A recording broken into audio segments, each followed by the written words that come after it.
Breaker, what's up? Let's see who else we got in here. Let me just check this out. Manuel, Tanya, Cirillo, what's up? Billy, what's up? Ria, Let's what's up? go. Guys, everybody, welcome to Meant for More Monday with me and Athan. Check out these shirts, guys. Athan, hook me up with one of these. Athan, you got to stand up, show the people, show them the brand, bro. Let's go. Let's go. Hey, if you guys are hyped to get this Monday started to kick off a strong call for the week, type 1 in the chat. Just want to make sure we're all here, we're all awake. I know for Pacific time people, it's early in the morning, but you guys are the ones that are winning because you guys are awake while everybody else is asleep. So let's go. I see the ones. Mason, Kevin, Taylor, Billy, Troy. Let's go. I love it, guys. So first off, if you guys don't know who we are, first off, my name is Yuan Yufeng, call me Yuan or Yufeng. I am the head of community here at the School of Mentors. Quick fun fact about me, I was made in China, and the quality is good. Don't worry, we chilling. And it is my pleasure today to introduce my dear friend, Athan Garcia. He is our senior community manager, our operations lead, and also the founder of the Meant for More movement. So Athan, I'm gonna pass it to you, brother. Yes, sir. Thank you, Fung. Welcome everybody. I'm glad to see you all here. And just to let you know, like this entire call wouldn't be possible without your guys' attendance. So I want to make sure everybody's excited and stoked. We're gonna talk about a couple topics, and then obviously we'll open it up for normal Q&A. We'd love to engage your guys' questions and see how we're able to provide any help within your week, so that way you can start off strong, crush your goals, and most importantly, eventually take those steps towards reaching ultimate happiness, ultimate peace, and financial success. So first off, what's up, T Jones? How we doing? Oh, no worries, T Fung. Hi, how are you? Good morning. Good morning. All right.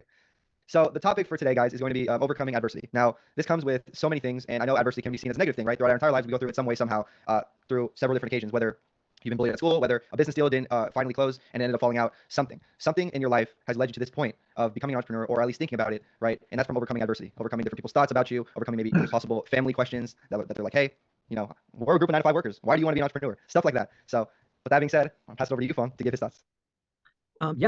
As Athan said, I mean, we all encounter adversity throughout life.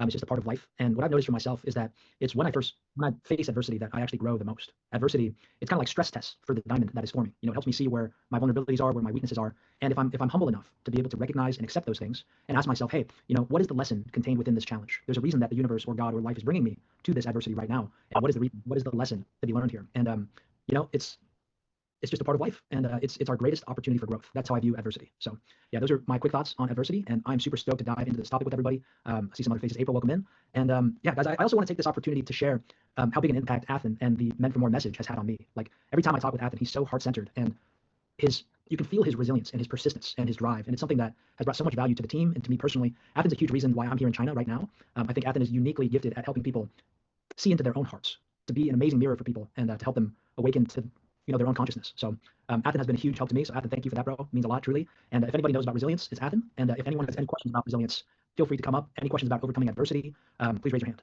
So, and also, if there's a specific pain point that you guys are struggling with that you feel like any assistance would be of need, please feel free to raise your hand. We'll be more than happy to answer. Real quick before we get to the Q&A though, Yufeng, if you don't mind, and of course, I know this is, feel free if you're not comfortable, but man, do you want to dive a little bit deeper as to why you made the transition? And I'm sure you've talked about it in your masterminds, but to give the people kind of a more inside scoop of the entire process of why you made the move to China, what it has done for you, and by being surrounded in a positive and peaceful environment, one that you connect closer with, what are the changes like for that?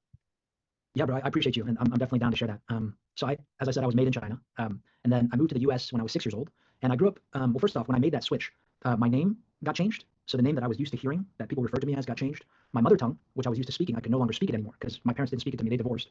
My mom remarried my stepdad, and me and my stepdad, we had a lot of conflicts inside the house, and he would very suddenly get angry sometimes, and it made me feel unsafe in my own house for many years. And I realized that, wow, like I mean, just the impact of all of that. You know, it was enormous adversity, but I didn't even know how big an impact it had on me because I was a child at the time. You know, and then as I started growing up, I realized all these things were impacting me.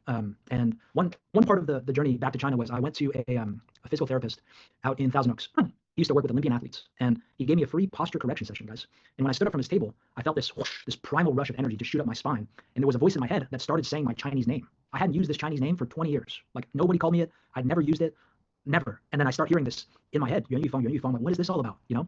And I start going on this journey. I'm like, it means something, you know? And I started going on this journey to relearn Chinese. And what I realized was a lot of my subconscious system was still operating in Chinese predominantly. Like my conscious mind, I'm able to communicate using English, but there was a lot of subconscious programming that was still running in Chinese that was creating a lot of different things in my life that maybe I didn't want. I'm gonna be very vulnerable with you guys. I used to really, really struggle with porn a lot. Like it was very difficult for me. And there was a very eye-opening time when I was really fighting, trying not to watch it, but I was saying it in English. I was like, don't watch this thing. I don't want to watch this thing. Like stop. And I could still see my hand moving to turn it on. And when I switched, this was after I realized the thing with Chinese. When I switched over to Chinese, I realized my Chinese mind was saying, watch this thing. And my Chinese mind was the one that was, the programming in Chinese was the one that was dictating my current actions. So what I realized was for over 20 years of my life, I've been basically running subconscious programming that I had no way to access or change because I forgot my Chinese language. it was very difficult for me. But look, that's adversity, right? But I didn't let it get the best of me. Sure, I might have had a negative outlook on it for a bit, but I persevered and I decided, hey, no, like I'm not going to let this get the best of me. I'm going to follow my heart. I'm going to relearn Chinese. And at the end of the day, with different conversations and experiences, I came back to China, taught English for a year, and then Athan and the whole team, basically with all the positive influences in the school of mentors, with the team, with the mentors, and just following their advice, I decided, hey, I'm going to move back to China. I'm going to relearn this language. I'm going to master it completely, and I'm going to rewire every single thing in Chinese as well. And I'm taking control of my life. Now, did I get to that point immediately? No. Like there was definitely some times when I was in victim mentality. I was like, why me? Like, and I was mourning the 20 years where I wasn't functioning optimally. And sometimes I think like, man, like what if I'd stayed in China and I had control of my subconscious mind from the very beginning? But guys, we can't change the past. We just can't change it. I can't change anything that has happened in the past. It's impossible. So I decided I'm just going to focus on the present. I'm going to do my best in the present because that's all that I got. And just one step at a time, it felt like this whole process has felt like I'm trying to reverse the flow of a river because I've got 20 years of habits in English, 20 years of this identity, and now I'm like rewiring and doing a 180 on the flow of the river of my life, which has been very difficult. But hey, persistence with the right mindset, with the right universal principles that you've mastered, and with the right people, with the right friends supporting you, you can do it. So I'm in the middle of this process right now, but the impact of being back in China is I'm the healthiest I've ever been. My self-esteem is the highest it's ever been. I feel more at home in my body than I've ever felt, and I feel safe. I feel good about where I'm going. I definitely still have challenges, but I feel that I'm moving in the right direction. So that's my little confession with all this, guys, that I share with you. And that just goes to show as well is when you're forced to live a certain way that you didn't grow up living, that self-identity loss, you're able to retrack your steps almost and find out within you to look into your own self, deep rooted in your heart, and ask yourself like, hey, like, is this me? Am I living my dream or someone else's? A lot of times, like I was like mentioning that to you, Phone, because that was me at one point, right? Very simple. I was on my way to go to college. I was thinking that this was going to be my life. I didn't know what I wanted to do. I just wanted to go to college because that's what I was instructed to do. As I assume a lot of you who are young entrepreneurs or who maybe are tenured entrepreneurs in the game, but didn't end up going to college and possibly your parents wanted you to go. The fact that you didn't go shows that you prided yourself, your goals, and you trusted in yourself more than you trust in other people's decisions for you. That takes a lot of resilience. That takes a lot of overcoming adversity. Why? Because when we're young, we're instilled the ideas from the people closest to us. We cannot formulate our own ideas. Why? Because we're young, we're growing, and we're continuously learning. We get put in a school system that teaches us to learn certain things, mathematics, science, history, etc. And then, of course, when we grow up, then we can formulate our own ideas and opinions. Not to say that college is a bad thing. I'm not saying that. I'm saying that if you know that you're meant to do something different than what the normal college route is, that doesn't require a degree, then go ahead and chase that. I recommend that. That's my personal opinion. That's what I did. But if you have something that you're destined to do, if you believe that you're meant for more, you're meant to do, become a nurse, you're meant to become a doctor, you're meant to become a lawyer, that requires a degree, requires you to pass a series of exams, go for it. 110%. Don't let anybody stop you. But the point of the message here, of course, is that if you're doing something that you don't want to do, and you know that you're meant to be doing something else, go ahead and do that. Type 2 if we're still here. Type 2 if we're still here. I love it, Athan. And let's go. Awesome. For me, when I hear that from Athan, I think to me personally, the meant for more message is, hey, like you're meant to do something greater than what others have put upon you or have told you should be doing. Maybe someone has said, maybe what someone has said does align with what you want to do, but many of the times it doesn't. And I think it's just being true to yourself, no matter what the world tells you, no matter what your parents tell you, no matter what your friends tell you, just being true to who you are and exploring and allowing your greatness to unfold. That's what it means to me personally. But Athan, I wanted to ask you last question before we get into the Q&A. What does meant for more mean to you, bro?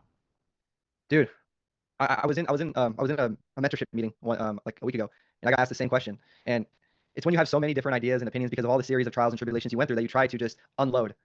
But the main message, if I can concise it down to one sentence, because there's obviously so much I can expand on, but if I can concise it down to one sentence, what meant for more means is achieving more when others perceive you as less, right?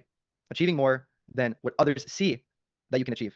Oh, this person's only meant to do this. This person can't do this. Anybody can do anything that they can set their mind to, and that's just factual. There's a reason why history defies itself every single day, every single week, every single month, every single year. We're constantly overachieving. And there's only one reason for that, right? For me, it's faith, and I'm sure everybody else at a point in time, and I'm not talking religion, I'm just talking about faith in general. You have the faith in yourself to do what other people think you can't. And for me, I couldn't have predicted this life. I mean, there's no book I read, there's no lesson I've been taught from my family that would ever lead me down this path to entrepreneurship and to this community. So that's just by achieving more when others perceive you as less, I would say. That's why it all roots down to that one sentence. Because other people thought of me as going to college, getting 9 to 5, getting married, having children, finally being able to purchase one home and then dying. But I'm sure many of us can relate in the sense that we don't want to do what other people say. Why are we to limit our own expectations for other people's gain? Why is that so difficult to understand? Well, it's because it's what we constantly hear. Growing up, I always wanted to seek validation from everybody. If it wasn't for my family, it was for my friends, which is my ultimate death sentence. I was letting other people dictate my limitations, which is absolutely crazy. Sometimes I still do it to this day. Like, honestly, I say, hey, what do you think about this? What do you think about that? Right? But the main thing, you don't need validation from your own dreams, because other people's validation is only going to, it's like that one quote, right? The more people you tell of your dream, the more people are going to try to tear you down. So if you have that problem, if you're having one of those errors, right, feel free to raise your hand. We can talk about it. And this doesn't even go within like life in general. This goes within business as well. Like a lot of people need validation from others in business in order to make that next step. Take that risk, right? Oh my gosh, should I do this? Should I invest in this mentorship? Should I invest in myself? I sound silly talking about it now, but I once asked someone else if I should invest in myself. What are they going to say? That matters, to be honest. It's your money. It's yourself. If you believe that you're worthy, for you all that are in here, you believe that you're worthy of investing into a high level community with 6,600 members, 6,600 entrepreneurs. And I guarantee you, by staying in here, by joining these calls, you're gonna get so much value that you're gonna take 1 step and then 2 steps and then 3 steps ahead of your peers. And that's the reality of it. When you surround yourself with winners, you become a winner. So anyways, I know I went on a ramble there, but truly, I appreciate everyone that's here. You all are meant to do something more than what other people perceive you as, whether it's in a business move, whether it's in a life move. So I hope that helps. And we'll let dive into the Q&A. Great question, Ifan. Thank you, Athan. Alrighty, first up we got Rhea. Yeah, let me go ahead. Awesome. There you go. Okay, so can you hear me now? Yes. Yeah. First of all, thank you for sharing your personal story, Athan. I think a lot of people appreciate it, and I also could resonate a lot to your story because I also moved from countries to countries. I lived in 7 countries that made me able to speak 6 languages. But then oftentimes I also fell in identity crisis still nowadays. But then I believe I'm in a good place now that I can say I'm confident about myself. I don't care about other people's opinions. I just simply truly believe in myself, believe in the work that I do, believe in all the efforts that I make. And my question to Athan is really, I am very interested in hearing your own story as well, because I know I overcame my adversity in my own way. Like Athan had his own personal stories. I also went through a lot of, believe me, one day is not enough to tell all stories, but yeah, I also went through a lot. And thankfully, I came to a place, I am like 100% confident about myself, and I'm not shy about that. But to come to this point, it took me 28 years. And I'm just really wondering how other people had that moment when they realized like how you approach to others, how you change your mindset, changes your life completely. Like I'm super interested in your story as well. Yeah, great question. I mean, I guess I'll try to dive into the main points, right? So grew up with a mother and father. My mother had just moved from Mexico to the States, and so growing up, I received what I could. Got the best advice that my father and my mother could give. They were very loving. They provided me a nice home with food on the table, clothes on my back. But they were really like, I would say the best way I can describe them coming up is that they were just trying to make it to that next step, right? Middle class. So my mom was in school when she moved from Mexico to the States. My dad was working a 9 to 5, sometimes overtime, and because of all that, like because of them trying to focus on getting to that next step, I kind of suffered in the way that I would like to help too. Awesome. I kind of suffered in the way that I wasn't getting as noticed as I would have liked, which may sound kind of what's the word? It may sound like not ideal to like, oh, like, hey, this is, they were fighting to eat, so you gotta be grateful. But as far as me goes, if I'm being completely honest, that led me to get bullied at school. I was constantly tormented by my peers. I was never really I wish I could say I was the favorite, right? The class clown, the person that was always seeked out for. But in reality, I really wasn't. I was ridiculed for my different opinions. I was ridiculed for my appearance, the way I dressed, oftentimes because my mother couldn't afford the finest clothes. Especially when I went to middle school, that was what really changed. I was really put in an environment where I didn't belong in a way, or at least I thought I didn't belong, because my parents tried the best for me to send me to a higher level school with wealthier students with wealthier backgrounds. At the time, right, the big thing was like Yeezys by Kanye, Supreme, Bape, those different, I guess, like you can call them designer brands, but more so like hype brands. I didn't have that. And so because of that, I would constantly get bullied, constantly get ridiculed, and I would go home expecting to get some sympathy from my family. And I didn't get that, which nothing against them. They were just fighting their own situations, their own battles. But at that point, it was really difficult for me to see the light at the end of the tunnel. And I felt depression for the first time.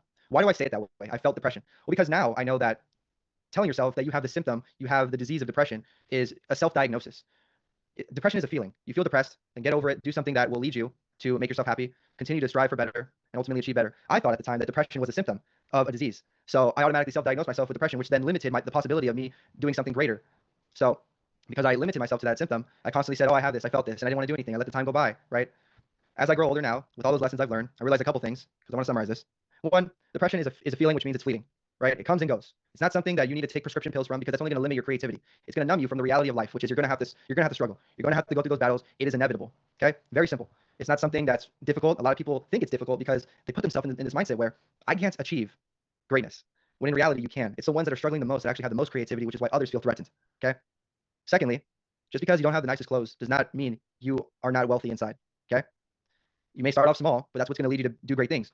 I saw this video from an entrepreneur. I forget who it was, but they said something absolutely incredible. I think it was the School of Hard Knocks posts, where James did an interview, and someone said that the biggest thing that keeps people from being successful is living like the rich, but when in reality they're poor.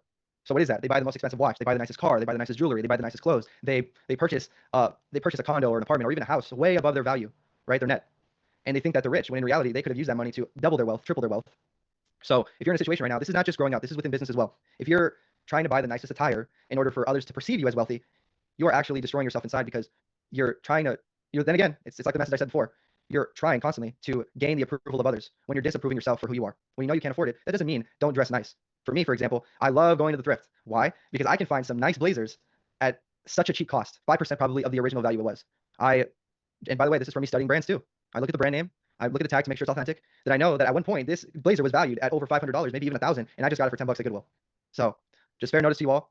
If you are thinking about buying that next expensive thing to get that 10 seconds of dopamine, and then once you have it on, you realize, man, I just spent that money on a blazer where I could have spent it on myself, right? Invest in myself for mentorship, guidance, etc.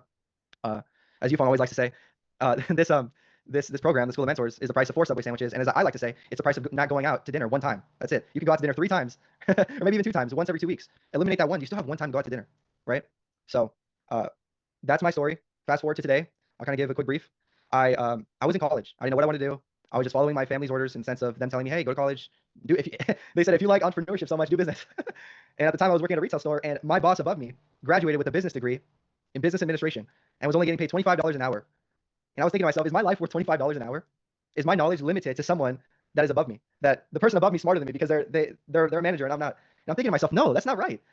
This person has even told me, Athan, I need your help on this. You're smarter than me. How is that supposed to make me feel as a 9-to-5 worker, right? Working at a retail store and then telling me you're smarter than me. Help me out with this. It made me feel like my time was being wasted. I knew I was meant for more. And so that's when I joined the community. I met Yufeng, and immediately that go-giver mindset that he mentioned, that if you all joined one of his calls, one of his welcome calls, that really stuck with me. And so immediately I wanted to be a go-giver, not to receive anything in return. I just asked him. I was like, hey, is there anything I can do to support you? And he said, actually, yeah. He gave me a couple series of tasks. Those small tasks became bigger over time. I remember staying up till like 2 a.m. with him doing these tasks just because I wanted to grow so much. I wanted to rid myself of the poor environment I was surrounded in, right? So I knew that my original environment was not going to be my outcome. My outcome was going to be something more grand. And so through hard work, through dedication, perseverance, especially ridicule from other people asking me, why are you staying up so late? You're not even getting paid. That's what the poor person thinks. The poor person thinks if you're not getting paid for it, don't do it. When in reality, a little bit of help goes a long way. If you offer your services, you don't even know how far you can go. And from that, of course, Yufeng said, hey, like if a job opportunity arose, would you take it? I said, absolutely. And now I'm happy to say that from living in Los Angeles, working that retail job, I'm now living in Austin, Texas, not even a year later. And I'm the happiest I've ever been. I have so much more room to grow. I'm not a wizard. I'm not something grand. I'm taking those baby steps so that way I can become knowledgeable in a space where others need a little bit of push. That's it. So I hope that offers some backstory, but I guess that would be my response. Well, thank you so much for sharing your own story as well, and thank you for being vulnerable. Like it's not easy to share your own story. It's not easy, I know. And I can't believe like how I saw you first time, and then now you shared us your story. Like you're so bright. Like you seem like you have been always successful, but like it was a contrast. So I think a lot of people liked your story, and it was also interesting for me. And I also could resonate a bit because I grew up in Japan as half Japanese and half Kazakh. I had piercing already when I was 7 years old, which is like a no-no in Japan, and I got bullied like for a certain period of time because of that. And but I was kind of okay because I was good at sports. So like I was feeling half not belonging to school, but half like I don't know if my friends are liking me because I'm good at sports, or like I had a hard time in the childhood as well. But thank you so much for sharing your story. 100%. And it makes me happy that you connected that in some way to you growing up, because that's really what I'm grateful for. The experiences and help me overcome the adversity and help me gather a voice together for a story to tell. So I'm glad I connected with you, and can't wait to see more of you. I'm gonna start posting in the community more, guys. By the way, I need to do better on that. I'm self-acknowledging now, so that way I can create the action later, because I need to start posting more. But thank you for coming. Do you mind pronouncing it for me so that way I don't get it wrong? My name is Rie, R-I-E. Yeah, Rie, and Sakurai is my last name. Got it. Rie Sakurai. Yes. Let's go. Pronunciation, great. Amazing. Thank you so much for coming up. Thank you so much. All right. Let's keep it rolling. By the way, everybody, drop a fire emoji in the chat if this call is resonating with any of you. I want everyone to be acknowledged here. Okay. This is the reason why we have these calls. Yufeng and I can self-gloat on a phone call together about ourselves, but we want to make sure you're all getting value. Let's go. Okay. Awesome. All right. Hiba. What's up, people? Oh, that's a lot that's up from the last time we came. I mean, I came on the session. So first of all, Yufeng, I totally resonated with you when you spoke about the getting back to your roots part, right? So I'm Indian, but I'm born and raised in Qatar, and I don't speak my mother tongue well enough, right? And I have been looking for openings, or trying to get into my native community so that I can start learning my language properly. And what happened was an opportunity came by where they asked me to do a workshop for them, and then I'm like, yeah, okay, I'm totally cool with this. And where I'm standing right now is after that they were like, last minute, they're like, okay, and the workshop is tomorrow. They're like, you have to do it in my native language. I'm like, what? I have no idea how I'm going to do it. I feel I will be running a circus if I go and do that, because I don't know the language that, like in a formal setting. I can hold regular conversations perhaps, but I'm going to take the leap of faith and totally go for it. And also, one of the ladies in this community, I run a community for single mothers. It's called Roots of Life, like I've said before. And I reached out in the community networking group, right, about something, and one of the members reached out saying that, yeah, I've done this. And then it turns out she's also a single mom, and our time zones are completely different. Age-wise, I'm her daughter's age, but we connected so much. She gave me so much, and like she could understand it because she's also a single mom and she's battled through so much. I don't think so in this life I will be able to give back to your community, Yufang and Athan, for whatever I've got in just such a short period of being here. Alhamdulillah. Really, all praise and thanks to God for all of what's happening in my life right now. So I just really had to share this with the family, like community, the spaces. Really. Eva, thank you so much. It means so much to hear that. And you know, it's definitely a team effort. Me, Athan, the whole entire team, we really do pour a lot into this community, but it's also a co-creation with all of you as well. So thank you all for showing up so beautifully, for your vulnerability, for sharing your insight and your wisdom. And I'm just very grateful, you know, to be a part of this, to be able to help how I can. I know we're all building up some really good karma here, so I'm happy about that. And yeah, just know that, you know, we always will make it a priority to care, to create a safe, welcome, and open space where people can level up together and be their authentic selves. And I'm super happy that you were able to connect and that you're finding value here. That really is what the School of Mentors is all about. So thank you so much, Eva. Really appreciate that. And we look forward to continuing to deliver awesome value to you. So thank you. Let's go. Let's go. All right, Soma, welcome up. Soma. Hi. Oh my God, it was lovely listening to your stories. I'm new to this membership and community, and I felt really called to come here because I feel like I'm meant for more. And for me, it means more so of like a calling that my experiences I had in my life, they were not only for me, but to be shared also with the world. And my question is, well, with a little bit of context, I was really brave in my early ages, early teenager years, and also young adulthood. I made myself like a self-employed photographer, quit school and did my thing, was successful, but then I had paralyzed hands because I was avoiding listening to my more subtle signs of stopping and changing something and pausing and caring for me as a human and as a being and as a body and as all of it. And that's why I went into looking for the cause of these symptoms. And within that journey, I started to find a lot of insights, which not only helped me, but I'm sure other people will benefit from that wisdom and also these tools I found. But my question is actually, there is a fear which I'm confronted with, that I will get into danger sharing this, because there are people and there are systems, I guess, which benefit from suppressing the symptoms and for telling people to suppress their symptoms instead of going to the root cause. And that's why I'm just wanting to have your perspective on that, because I'm holding myself back currently, sabotaging myself of really getting out there, being visible with all of that. Yeah, maybe you both want to share your point to that. Appreciate it. Thank you. Yeah, Soma, I'm so proud of you, and I'm so happy, you know, that you took the time to listen to the more subtle signs. Sometimes we reach a point where we must listen to those subtle signs because they're not so subtle anymore, and they manifest as different illnesses or diseases. I've dislocated this shoulder like 5 to 6 times, and after that, I'm like, man, I got to listen to my body. I really got to tap in and see what's happening here. And I had some things I wanted to share with you, just some thoughts that came to me. Your test becomes your testimony, and your mess becomes your message. And the last one is, I did not walk this for me, I walked this for we. And I totally understand where you're coming from. I know more about the world. Sometimes I wish I didn't know what I know, but I already know it. It's too late. I already know it. So I'm going to do my best with the information that I know. And how I'm thinking about this is, one, in Buddhism, I'm a Buddhist practitioner. We truly believe that as the intention is, so too will the result be. And what I put out into the world is what I'm going to receive back.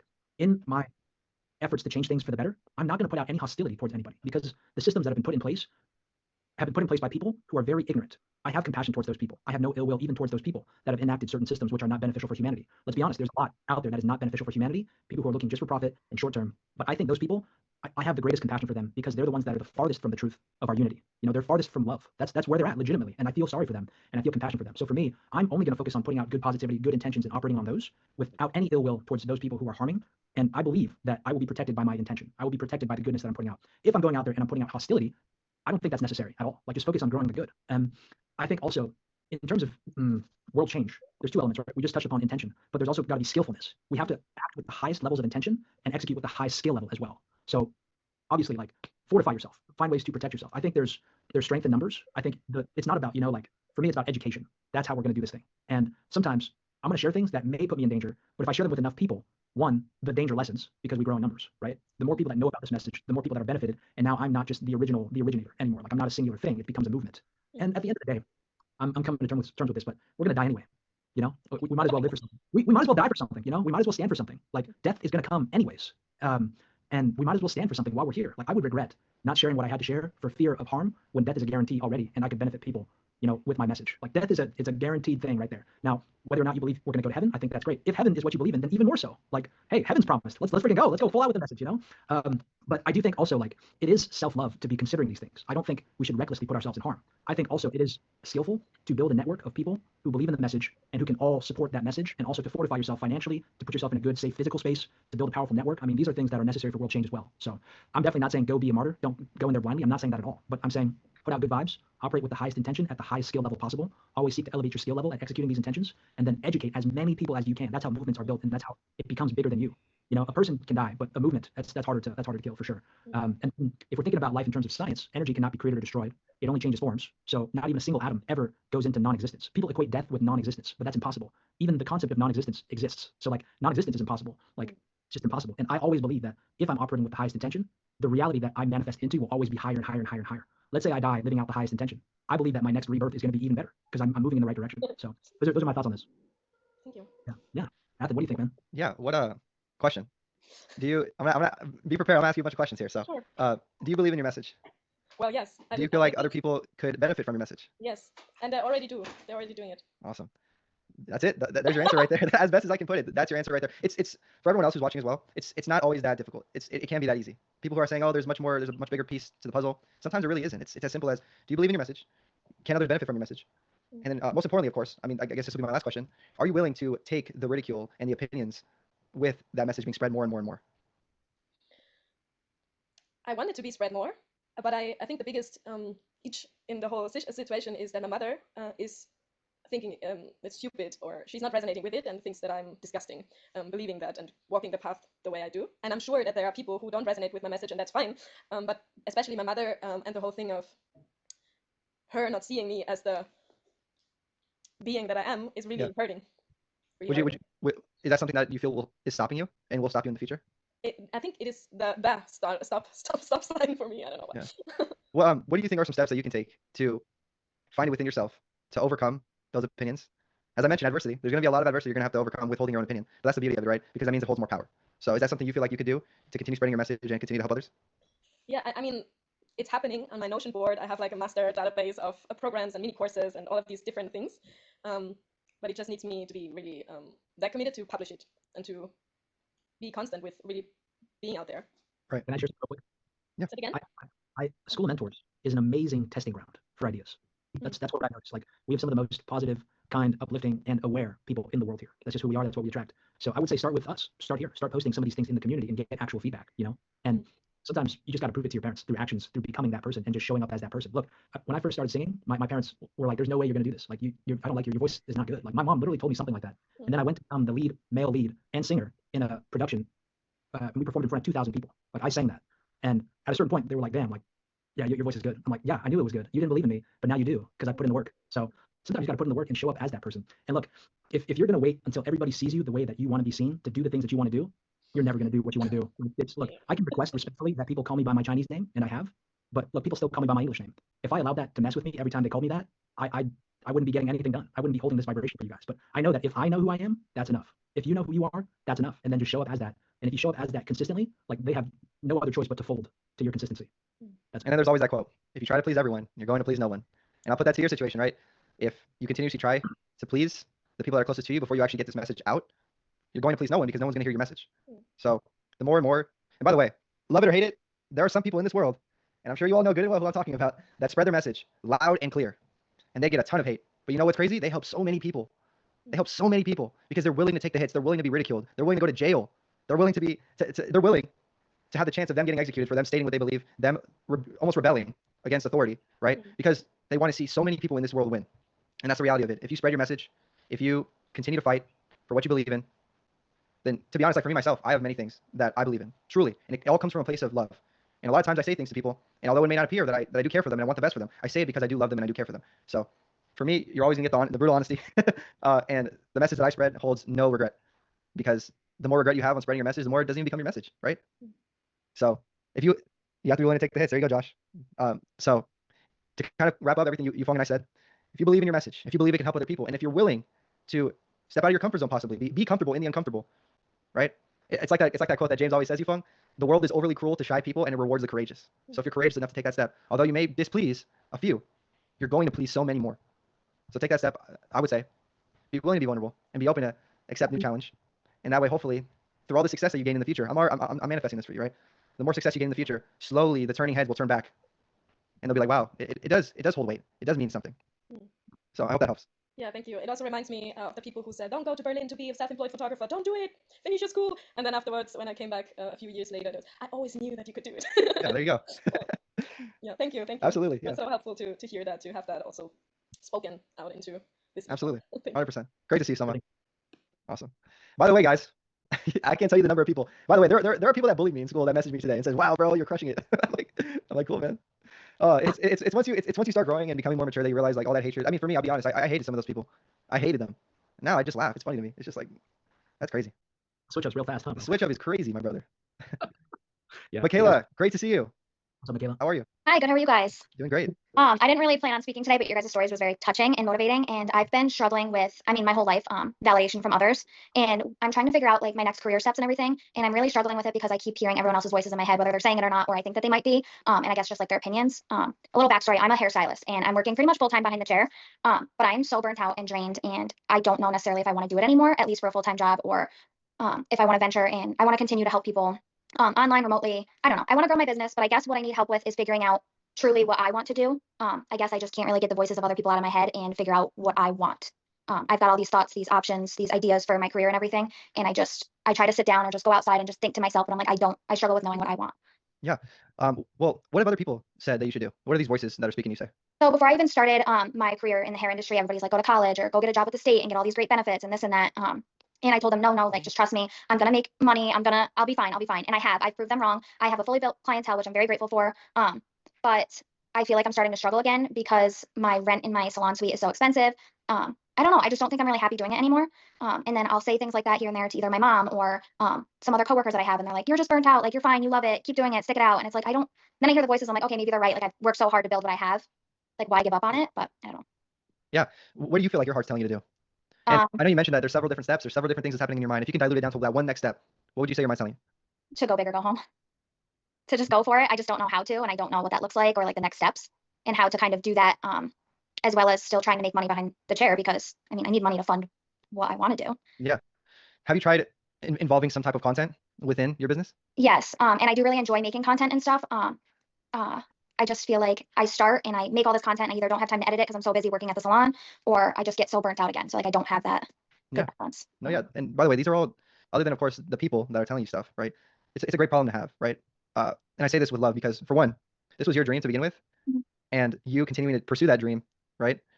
Now we have a way for you to stop the burnout, right? But you're still going to chase your dream. It's not like you're burning out from work because you hate it, right? So let me ask you this: if all of those voices went away, would you feel like the burnout would be way less tense, or do you feel like most of the burnout comes from the several clients that you communicate with, you deal with, as well as the content you post every single day? What would be the root of your burnout, do you think? The clients. It's just so draining. Yeah. But then I keep thinking, because I started my own hair product line that I'm trying to focus more on. But I also want to incorporate other like online, I don't know, ways to help people with their hair. But I'm like, well, I'm still gonna have to deal with clients. Right. So I don't know. I just have all these thoughts going through my head to the point where I'm like, I don't even know what I truly want. Is that still your dream? I guess to kind of go back on that, is that still your dream to do hairstyling? And on top of that, I'll create a scenario for you, right? Hairstyling with clients every single day, 24/7, 365. I'm pretty sure is no one's dream, right? Their dream, of course, is to eventually purchase a space of their own, build their clientele there, hire other people to fill in those seats so that way they can hairstyle. Eventually you take a step back, you open more franchises, eventually grow, create your own product line possibly. These are just thoughts in my head. This is an entrepreneurial mindset, right? So I'm pretty sure a barber's first thought is not to, oh, I'm gonna be cutting hair for the rest of my life. They think about, I'll give you a prime example, family friend of mine. He was working at a barbershop, and then eventually he gathered enough money to open his own shop, and then now he's filling in those seats. He has about 3 different barbers, soon to be 4. Once he reaches 6, he's able to step back, franchise into other locations, and then buy his time back then. So would you say that would be your dream, or is just hairstyling in general just you're so out of it? So no, I definitely think I still have a love and passion for it. I just feel like I'm burnt out doing it full time and like needing to make a certain amount of money to make it work. Right. My ultimate goal is to work behind the chair just for fun, like 1 or 2 days a week when I want. Because like when I have kids, I want to be able to choose to go into the salon once in a while. So I want something like my hair product line and other ways to really people feel confident and beautiful with their hair and their self again. So that's just kind of what I'm trying to figure out is how I want to do it. And I'm assuming you go into a shop, right? Yeah, so I have my own salon suite. I don't think I necessarily want to own a salon one day. I've always said that. I've thought about opening or like somehow buying a building and having like that suite, like where there's a bunch of suites and stuff, not necessarily like a commission salon or anything. Got it. And how much capital do you have right now to invest in yourself? Without telling me the exact number, of course. Do you have bandwidth, or is it just capped? I'm just going like as I can, just chipping in where I can. I have a lot of family that could help me out, but I just really need to figure out what it is I truly want before I ask for that help. Yeah. You know what I mean? Like. And you say you're getting burnt out from clients. I'm assuming that you have like back-to-back clients until the end of the day. Yep. And then I'm either not home for dinner, I'm missing Saturdays. It's just exhausting. Do they book with you through like a third-party website, like or an app like Booksy? Yeah. So I have like an online booking site, but I still have to like communicate with them to figure out like the time and everything and like what they want to get done. Do you have the freedom to choose your own price? Yes. Okay. Would you be willing to take the risk losing clients for upping your price, upping your value, which will then buy your time back? I've thought about that. Yes, I'm willing to do that. Okay. So the reason why I ask all those questions is let me show you my vision in order for you to see yours, and then I want you to tell me your vision through what I just told you, so that way it can all be your own ideas flowing through your own brain, right? I'm not here to change the way you see yourself in a few years. I'm just here to help you kind of clear up the fog. So first off, you have several clients, which is causing you to lose dinner, lose your time that you go home for dinner, which will then throw off your entire schedule, causing you to possibly go to sleep later, etc., stuff like that, right? So possibly what you can do, up your price. You may get less clients, but those who stay are going to be willing to pay to cover the clients you lost. So in reality, you're making more money, which will then up your value per hour that you work with these clients, right? Or I know hair takes a while, right? So maybe like 3 to 4. But let's say you have, okay, so 4, 8, 12. So let's say you're working with 3 different clients in a day, and it's and of course each takes 4 hours, right? Let's say 4 hours. You're working with 3 clients. That's 12 hours. And they charge you maybe $400, right? So that's what? That's $1,200 in a day. Possibly what you can do is up the price maybe $200 more, right? To 600. You lose a client, but now you are working 8 hours and making the same amount than you would have if you were charging 400, right? So if that makes sense. I can work less days too. 100%, because 400 times 3 is 1,200. So you're attaining the 3 clients by charging a less amount of 400. But if you were to make it 600, you can 600 times 2 is 1,200, the same amount. So you will be taking on 2 clients, but you'll still be gaining the same amount, right? And what this could possibly lead you to do as well. This might be a motivator to say, hey, maybe I can work the same amount of hours because I'm already so used to it. I may miss dinner, but now I'm making that extra $600 because I've upped my value, right? And the beauty of it in this industry, right, is that people are going to come and go, but you never know who's going to walk through that door and look at your price and say, wow, this is a deal. The other person was charging me 800, and wouldn't you know, not even a month ago, you were charging 400, which they would have thought you were outright like just they were robbing you, right? So that's the motivation I want to instill in you, is to value yourself higher, because I hear you, and right now it's a struggle. You're losing the love for something that you once loved. Yes. Why? Because you're feeling forced to do it, right? You're feeling forced to constantly do this and that, the third, right? It's difficult. We're not a superhuman. I believe in God. I'm the furthest, so I don't think I'm God ever. I'm only human. So do you think that's something that would be a possibility in order for you to buy your time back and allow more freedom to do whatever you want within your business, right? Work on your next line of products, find a wholesaler so that way you can streamline your products to everybody, to create that website, start posting content. Do you feel like that would be a possibility?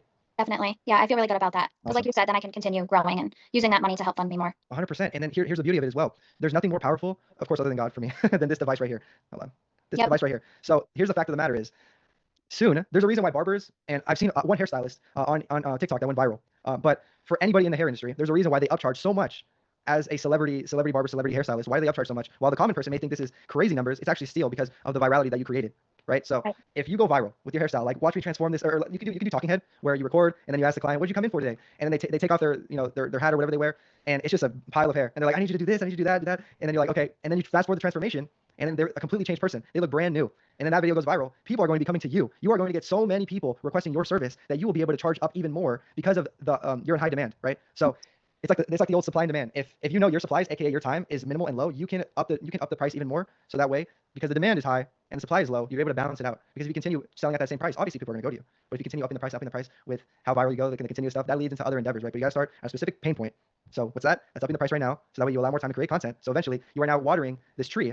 It's growing, and now branches are created. What are those branches? Possibly a streamline of products that can help you transform the way your hair is styled, different things like that. That's just what's brewing in my mind. So yeah, no, I love that. Thank you so much. 100%. Yeah, Yufeng, did you have any? I apologize for hijacking that. Did you have anything, Yufeng?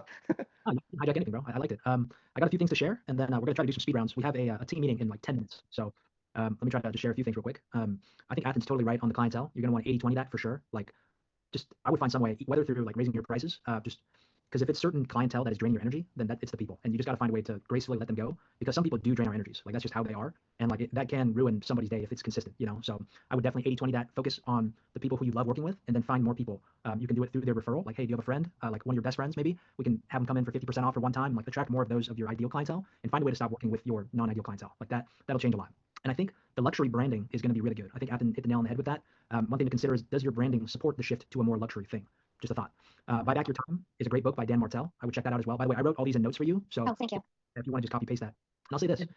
Parent yourself, guys. I want all of you to become your own parents. Be your own dad, be your own mom. All the love that you look for from them, you can give that to yourself. Like, that's just a fact. And Athan asked me once, hey, Yufeng, your parents are going to die. And when they've passed, are you going to be living their dream, or are you going to be living your dream? And when he asked me that, I determined that I'm going to be living my dream, not their dream. Because I'm me, I'm not them. And then I've been saying this to myself recently. You can say it to yourself too. I follow my heart. That's one of my favorite mantras. And if you can just keep saying that to yourself, like if you literally just keep saying that one thing to yourself, the whole trajectory of your life is going to go in the direction that you want it to. And at the end of the day, Michaela, you already know the answer. Like, you instinctively already know the answer within yourself. It's just all these noises are delaying us accepting what we already know and pursuing what we already know. That's just a fact for everybody here. We already know what it is we want to do. Like, just cancel the noise, mute out all the noise, and just do what you want to do. We had a great mentorship call from this lady, Ann Malum. She was the founder of SolidCore, which she sold for $90 million. And she is one of the most aligned entrepreneurs I've ever seen. So everybody, please check out this call by Ann Malum. She will really help you get into alignment with yourself. Ann is basically saying, hey, if you're burned out or you're drained, she would take that as a sign that you're probably not doing exactly what your zone of genius might dictate you should be doing. That's not saying you're in the wrong thing, but maybe you're not doing the right roles within what you're doing. For me, there's 3 big tells to follow. Follow your breath, follow your energy, and follow your smile. What lets you breathe easier? Do the things that help you breathe, that give you life. Breath is life.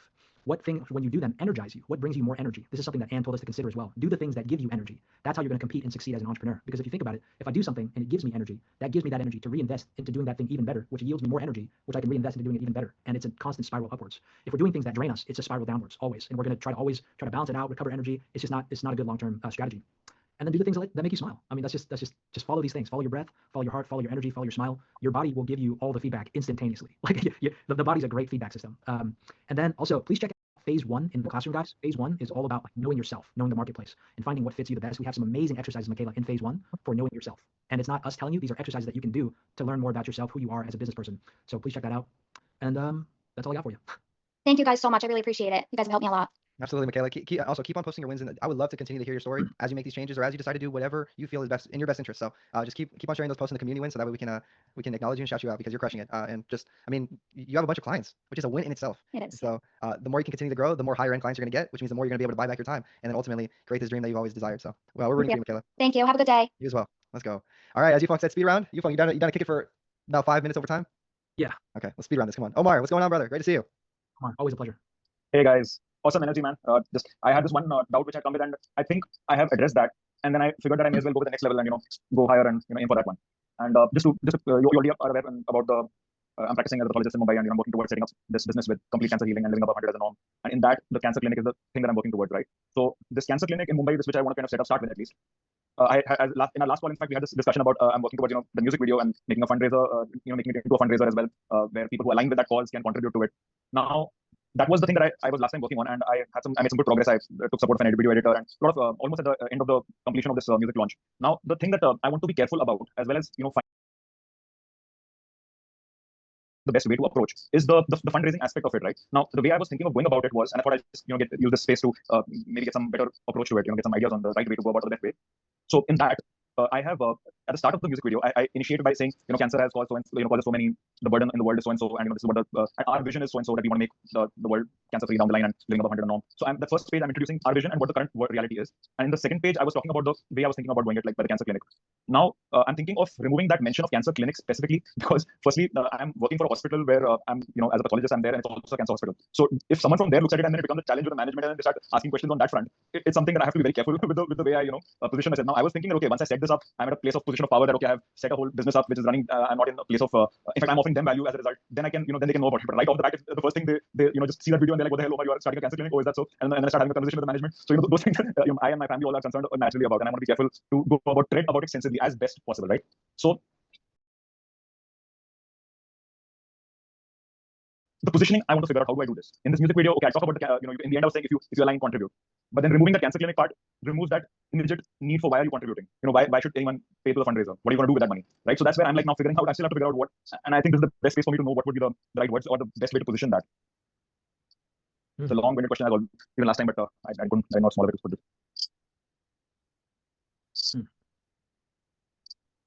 Damn, that's a great question, dude. Like definitely don't do anything that jeopardizes your foundation. The foundation, your financial foundation. By the way, great to see you, Mr. Jerry. Let me think.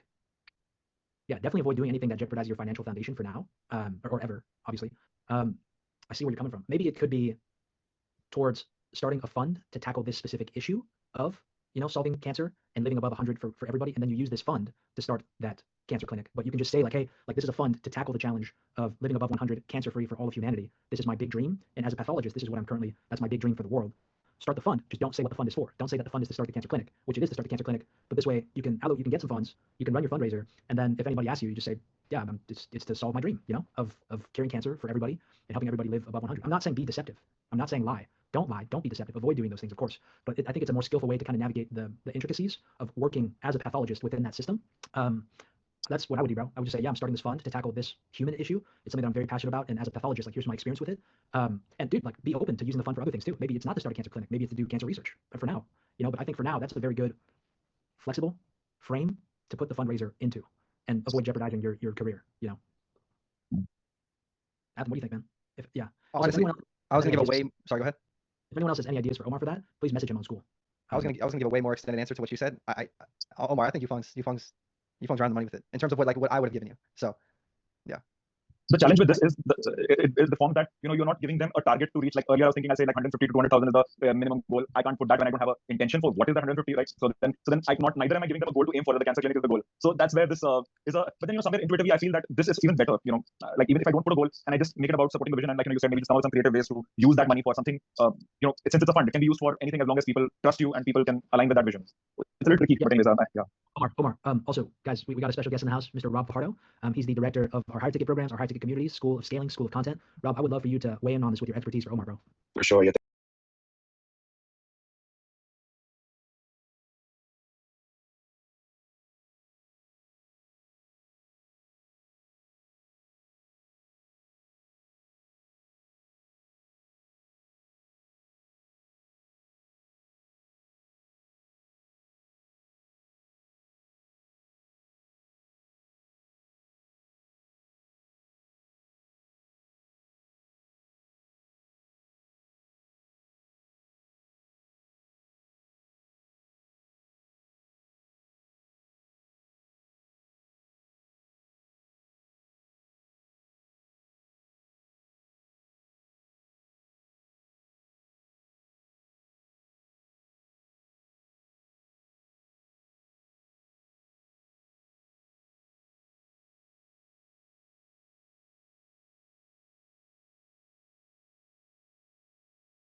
Athan for hosting this. One thing, Omar, to pay attention to in this type of industry is making sure, oftentimes when you sign contracts in these industries, medical field and technology, they actually end up owning any IP that you make while you're working for them. So if you're using company laptops or if you're using company labs or anything. So and if you launch something in the future, it'll be pretty easy to predict that you are already working on this while you work with them. And if you actually do create the thing you wish to create, you can expect that if your contract says that while working for them, any derivative IP you create, they are owning it, they'll reach out to you. So kind of twofold. What I would do if I was you is I would first go talk to your upper management to see, and I would relook at the contract you signed around IP and what you actually own if you make it while working there.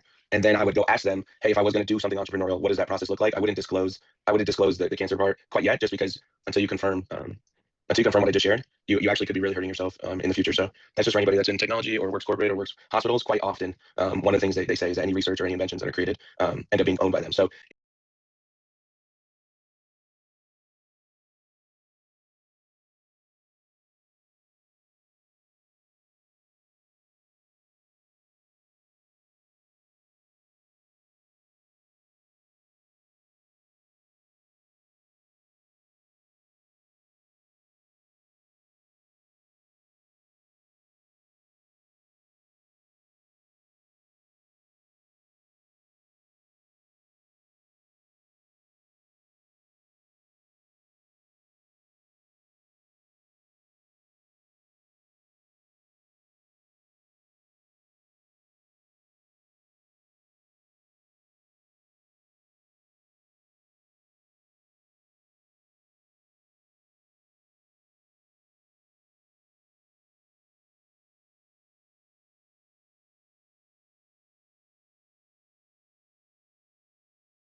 contract is the case and it's too hard to get out of it, then the reason why they do that is so that you can maybe work within their research lab or within their venture department, and then you figure out how to vertically integrate with them as opposed to try to do something on the outside. So just something to be aware of for sure, because you only get one chance on that.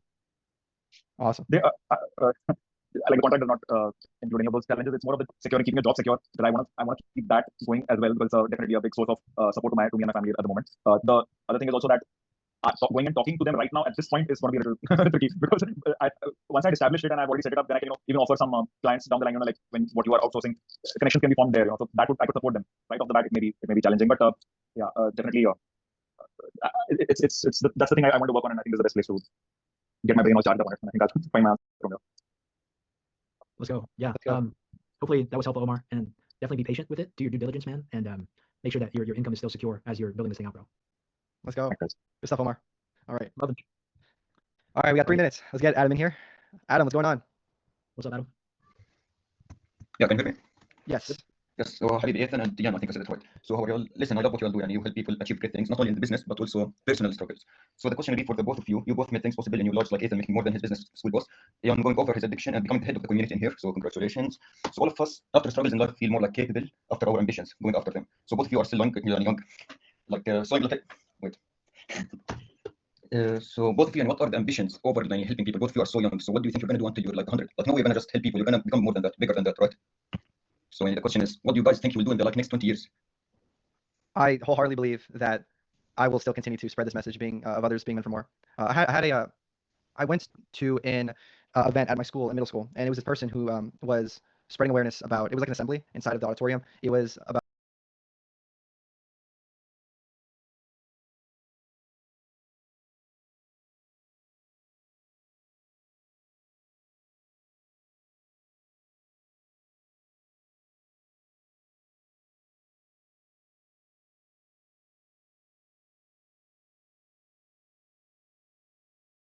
a message about suicide prevention and overcoming bullying. And that's what kind of inflicted the fire in me to just start spreading my message from a young age. So ever since I was that age, I was spreading the message. I didn't say men for more, but I was spreading the message about like overcoming obstacles and doing these other things. And then now here I am today saying the same thing. And I see myself 20 years down the line, 50 years down the line, until the day that I die, leaving behind a legacy of letting everybody know who is willing to hear me, that they are meant for more. They can accomplish things that maybe they can't even deem as possible for themselves. And it's all rooted in self-belief and hard work and I guess the way I would say it is, I would say honestly, it's more than hard work. It's the dedication that you have in yourself that no matter what, if all else fails, you will still be standing on your 2 feet, because that is all you are going to have on this earth until the day that you die. If everybody turns against you, it will be you at the end of the day that's standing with yourself. So you have to be comfortable enough to stand on your own 2 feet, be willing to fight through the struggles. And if no one else believes in you, that you have you to believe in. And that is a message that I will be spreading until the day that I die. I hope eventually down the line, my dreams and passions are to start doing some coaching. I've already started. I've gathered a couple testimonies, but on a more grand expansion of having my own consulting firm. That's first. Secondly, going on different TED Talks, different speaking events, spreading my message to hopefully, God willingly, gather a much wider audience that needs this message instilled in them, to kick them in the butt, to get them started on chasing their dreams. Because at the end of the day, no one is going to do it for you.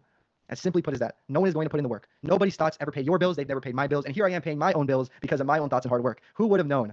Who would have known that my own thoughts paid my own bills and no one else's thoughts would have paid my bills? You know why? Because if I listened to my parents' thoughts, I would be asking them to pay my bills. And they would not have, because why? Their thoughts don't pay my bills. So that, I see myself, to answer your question simply put, further down the line, I see myself doing the same thing, spreading the same message the same way, but to a much larger audience. Yifan? Nice. So, and you think like the same thing, but bigger scale. Okay, nice. How about Jan? I think I said it right. Yeah. What about you? Yeah, it's Yuan, but it's all good, bro. I appreciate you putting in the effort, man. Athan, dude, I want to say real quick for you, bro. What I saw is like how to shoulder and hold the weight and thrive under the weight of the hardest truths of life. I think you really help people peel it back to like some of the hardest truths of life. But once you accept those truths and embrace those truths, you will really be living your purpose. So that's what I see from you, bro.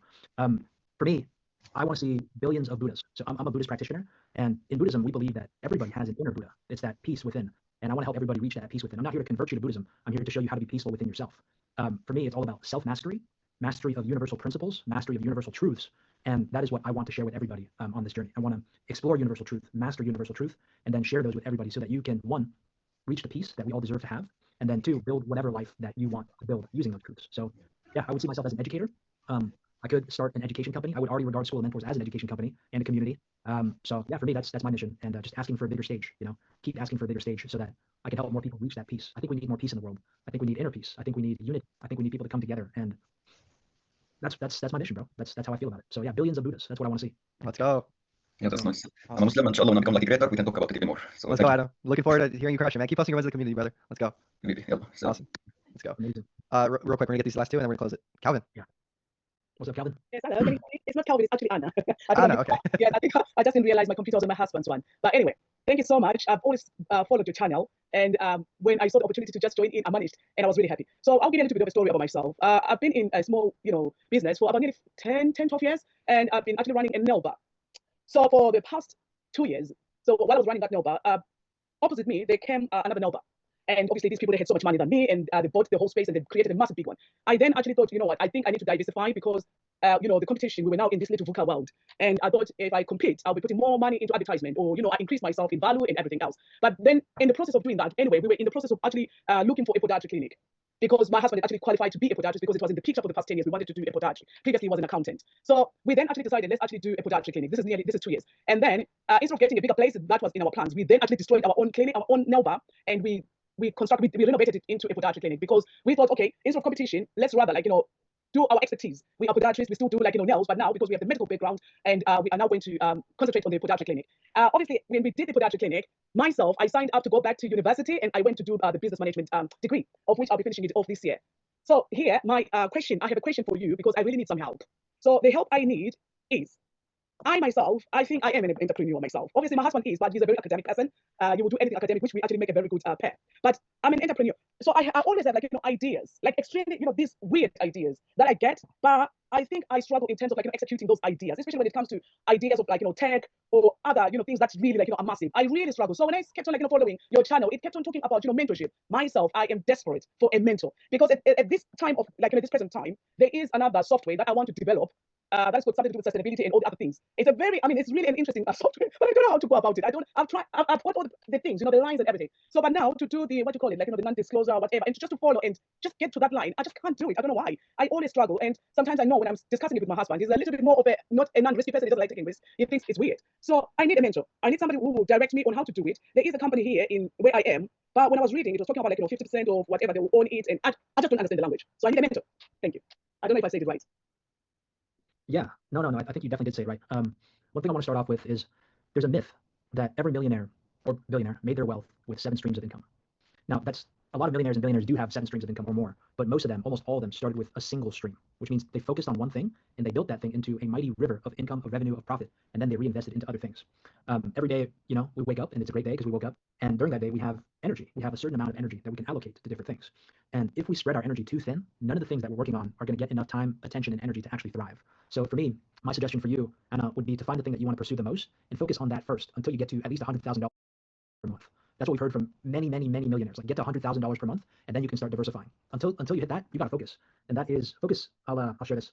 Follow one course until successful. That's what the acronym means. And for me, I would definitely prescribe some focus for you.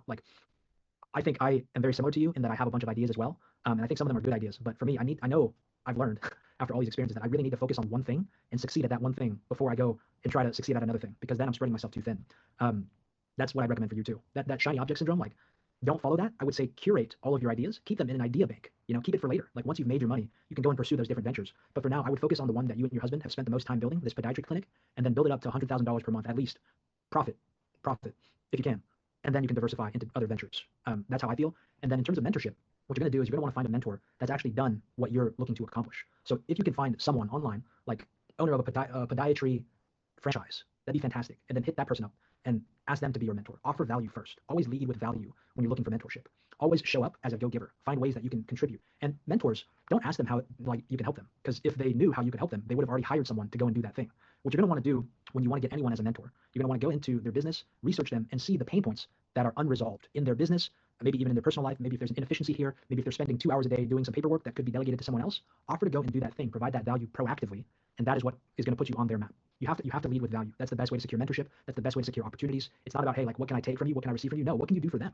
What can you do for them so that they're willing to invest into you? So those are my general thoughts on this. Focus on one thing until successful. Get to that $100,000 per month mark and find a mentor that has done exactly what you want to do, and then lead with value to get them to mentor you. And sometimes finding that value is being more interested than interesting. So the minute you meet someone, don't automatically go rambling about your business and how you need this and that, the third, right? It's an immediate turnoff. The minute that I meet a successful entrepreneur, I am just asking questions. How did you get to where you're at today? What are you currently doing within your business? How are you able to implement those things within your business? Blah, blah, blah. Get them, start talking about themselves so much that you actually find the pain point within their conversation. So that way you now know where to offer help. Yep. Awesome. Absolutely. I love it, bro. And people do love talking about themselves. Whether you want to admit it or not, everybody likes to talk about themselves. Let's go. Hope that helps, Anna. Well, thank you so Yeah, no, to be honest, that really helps because and my friend, who's also, she said to me, oh, maybe Anna, I think you've got an ADHD, something like that. But then if you look at the time scale with the nail business, I took about nearly 12 years and I was there and I didn't actually move around. But then maybe the only difference with this one, with the podiatry, I'm not, with the nail business, I was a nail tech myself, even though I had now managed to employ people who helped me in the business. But then with the podiatry, I'm not the podiatrist myself. I helped to fight, to try and run it with my husband. My husband joined, no, not he joined. He was always in the business background with the other one, but I was always inside the business. Whereas with this one, it's a switch, isn't it? I'm actually on the outside. But then I don't know how I can actually best help you because I feel like not to keep blames, but we're not all the same in life. I feel like because obviously it's 22 years and it's the start of it, it doesn't feel like that. Sometimes it feels like you just want to give up. But then it puts me in a limbo position where I feel like then if it gives up, what do I then do myself? Because I'm not a podiatrist. At least because the nail one, I can easily just jump in, isn't it? And do the work myself or employ. It's so difficult. It's not difficult, but it's hard. It's a challenge to employ podiatrists because it's a specialist care. So maybe that's why I then in my brain I'm actually trying to see what I can do myself that I can fight for. Even if it's not working, I can fight for, I can work for. But then in that process as well, I know that these bigger ones or these things that are actually outside of this world, like things like technology or the other things, it's so difficult for me to execute them, even if there is an idea behind. With the nail business, because I was doing it myself, I knew how to start the business from a small scale, and then I transitioned and I made it a little bit of a sustainable business. Up until when all that started happening, and then that was the only time I diversified. But I do get you. I really do get you that trying to focus is the only thing. But in this case, it has made it a bit more difficult for me to try and focus and see the business in 5 years. I hear you. Yeah, it sounds like it's not in your expertise, which Yeah. definitely would be difficult. Yeah, are there any transferable skill sets that you can take from running the nail business into managing this podiatry business? Yeah, yes, thank you. There are transferable skills. Like last year, I was doing I was helping in terms of obviously the medical pedicures and all the other things, and I tried to launch foot care files, like for the calluses of the hard skins. I did actually try to launch like foot care creams as well, and that. But yes, there is. But I just feel like the person driving it, with the one who is the face of the business now, he's really not actually feeling it, and I understand he's not feeling it. You understand, the background of him is more of he's an accountant, and he's used to the money coming in, it's stable. Whereas now, when he's the face of it, I don't know where I can actually put myself in. Maybe this is check this out. I got something for you actually. Thank you. I remember, I don't know if Rob is still here, but Rob sent me this amazing website where you can pay for time with different mentors, guys. Okay. It's called intro.co. Please check it out. They got CEOs on there charging $500 for a session. Like there's Ali Webb. She's the founder of Drybar, which she sold for $225 million. She was on our she came for a mentorship session actually. She only charges $450 per session. So Okay. I think going here, you can find a bunch of different mentors, find one that fits what you're looking for, and book a session here. This is actually such a good resource for finding real mentorship. So go and check out intro.co, everybody. Shout out Rob for that one. Intro.com. .co. It's also in the chat box if you want to just tap right on the link. Okay, thank you. So intro.com. Okay, and then that's Rob. Rob recommended it, yes. Rob recommended it. Okay, Yeah. thank you. Sorry. No worries. Awesome. All right, we really got to wrap it up. So Angel, we'll love to get to you. Oh, okay. Well, I guess we're good to go then. Oh, there you go. Angel, if you want to ask a quick question, don't want to forget you, my man. Go ahead, Angel. We'll wrap it up with you, bro. Sweet. Number one, I'll make this quick. I just want general thoughts, input on how to build community. So real quick, I have a background in data analytics and AI. With that said, I'm building a focus tool. So I have 4 people that are actively developing this. The goal or the problem that we're trying to solve is digital overstimulation and improving focus. And the way that we go about it, or the way that we're going about it, is that we're going to essentially reverse engineer what cell phones do. So they have audio, visual, and haptic cues that prime the body or prime that habit loop that we have to essentially reinforce that habit that we keep doing over and over. So what we're developing is we're going to give all those tools to the user. So it's going to be configurable, and it's in the space of wellness, health and wellness. And with that said, it's going to be like a 2-part thing. We're going to have a handheld focus tool that has, again, has a light. It has has vibration. So, and then it'll have visual. So it would have all those cues that the human body uses to develop habits, form habits. So paired with a companion app, and the companion app is going to be the community portion of this, where, say, for example, I'm not trying to make this quick, so I guess I have to go. But I know that, for example, if I'm about to I'm a college student, I'm about to study at the university's library. I go ahead, get my, right now the working name is Ride on Cue. So you get your Ride on Cue. It's a handheld little device. You put it on your desk. It will automatic, and then so you start your session. You click on it. It silences all digital notifications except for a pre-built emergency contact. That's the only thing that will get through. So if you have social media or anything like that, it will block that, and then it will guide you through this focus session. You can also pair it with like headphones, and it will give you like brain music, and then it will tell you, okay, you're going to do 20 minutes of a focus session, 5-minute break, and it'll give you all these cues, and it'll guide you through this whole thing. But with that said, how do you have any tips, since you guys have been doing this for a while and you guys obviously have a lot of traction? How do you gain momentum in building a community within like the health and wellness space?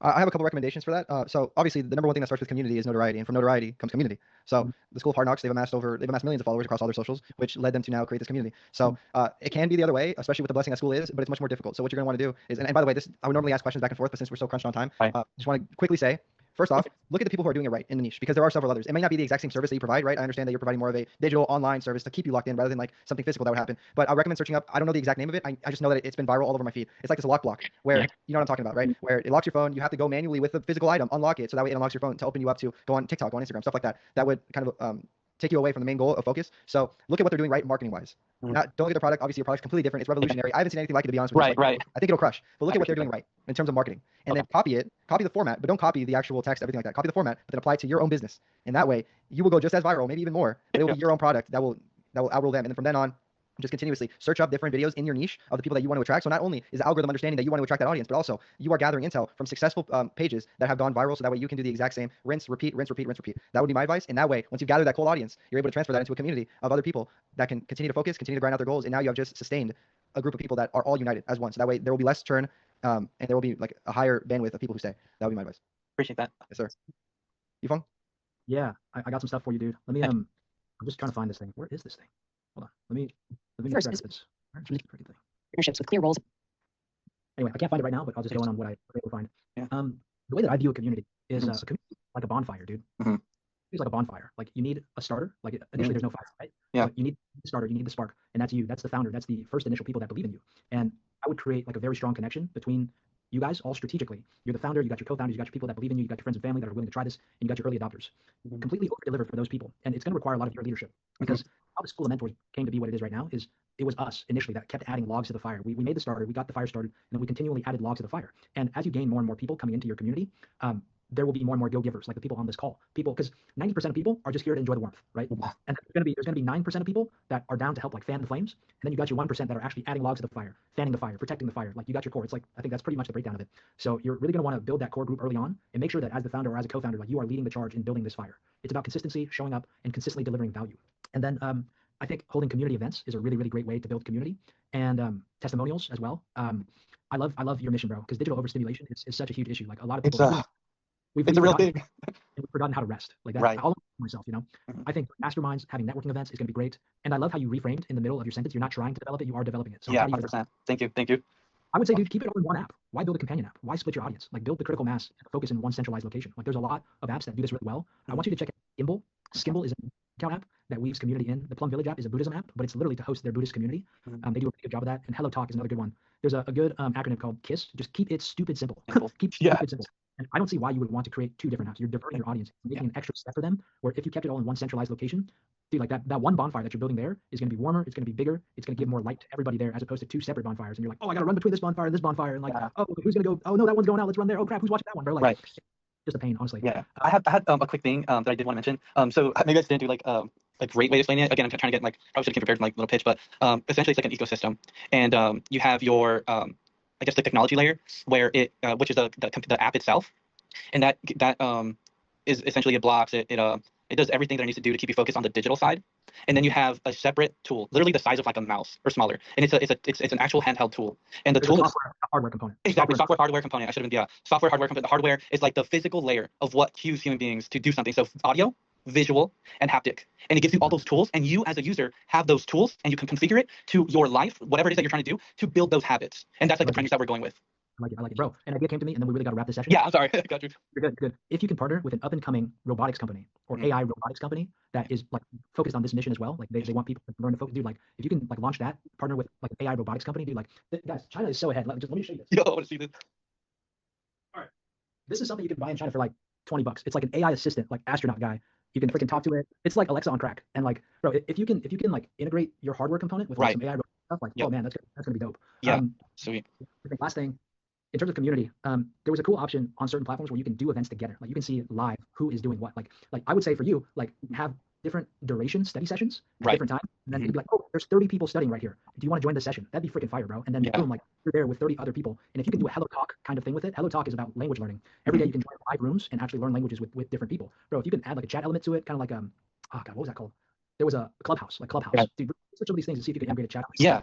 Yeah. Study set. That'd be pretty Yeah, and I appreciate that, and I know you guys are like, you guys gotta cut it quick, and that is the overall vision and goal. It'd be so cool to like have this thing where, essentially we're just giving the tools to like the average Joe, to everybody, so that they could like own their day, own their time, right? And like have this huge ecosystems where people can maybe even like if they're into Buddhism or into whatever it is that they're into, they can also have their input in that community, because like the community is going to be built on health and wellness, and again, kind of centering ourselves, because we live in a huge, in this age where things are just going quick, popping off left and right, and I think it just does everybody a disservice if we do that. Yeah. Keep crushing it, Angel. Definitely message us. Go ahead. No, I love your mission. We're behind you 100%. Keep going, man. That's a great mission. We all benefit from it a lot. And we've missed 75% of our team meetings, so we got to dash. All right. I appreciate it. Yeah, no problem. All right, everybody, thank you so much for tuning in. We hope you enjoyed. Man, we are freaking late, Yufeng. All right, we gotta jump. Let's take a quick group photo, and then we're gonna hop, guys. So if you want to be a part of this group photo, please turn on your camera. We're gonna take a screenshot in 5 seconds. So 5, 4, 3, 2, 1. I don't know how to say 0 in Spanish, but here we go. All right, everybody, this was an amazing session. Sending love to you all. This was fantastic. And guys, we're meant for more. Let's freaking go, baby. Have a great week, everybody. Let's keep crushing it. Let's go. Take care.